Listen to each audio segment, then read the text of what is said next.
Hi, hello, welcome to my channel. ఎలా ఉన్నారు మీరందరూ? నేను బాగున్నాను.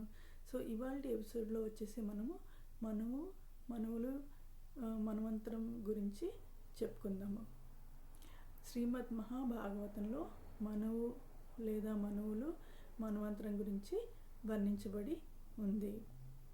సో మనం పూజాది కార్యక్రమాలు చేసుకుంటున్నప్పుడు వ్రత సంకల్పం చెప్పుకుంటాం కదా. శ్వేత వరాహ కల్పే వైవస్వత మన్వంతరే కలియుగే ప్రథమ పాదే ఇట్లా చెప్పుకుంటున్నప్పుడు మనము వైవస్వత మన్వంతరం గురించి చెప్పుకుంటాము. ఈ వైవస్వతుడు అనే మనువు ప్రస్తుత సృష్టిని పరిపాలిస్తున్న మనువు. ప్రస్తుత సృష్టిని పరిపాలిస్తున్న వైవస్వతుడు 7వ మనువు. మొత్తం 14 మనువులు ఉన్నారు. అందులో వైవస్వతుడు 7వ మనువు.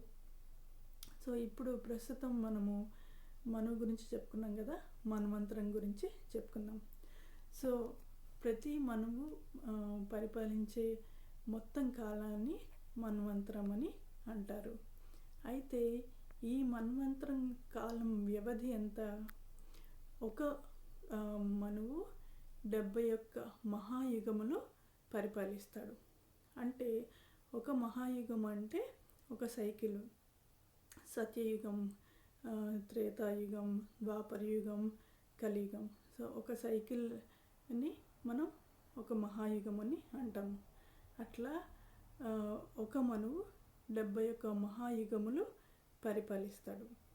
అయితే ఇట్లా పరిపాలించిన 71 మహాయుగములు 14 మనువులు పరిపాలించిన సృష్టిని మనము బ్రహ్మకి ఒక్క పగలుగా మనము గుర్తిస్తాము, లేకపోతే గుర్తించడం జరుగుతుంది. సో ఇంకా కొన్ని విషయాలతో మనము నెక్స్ట్ ఎపిసోడ్లో చెప్పుకుందాము. సో అంతవరకు stay tune for the further episodes.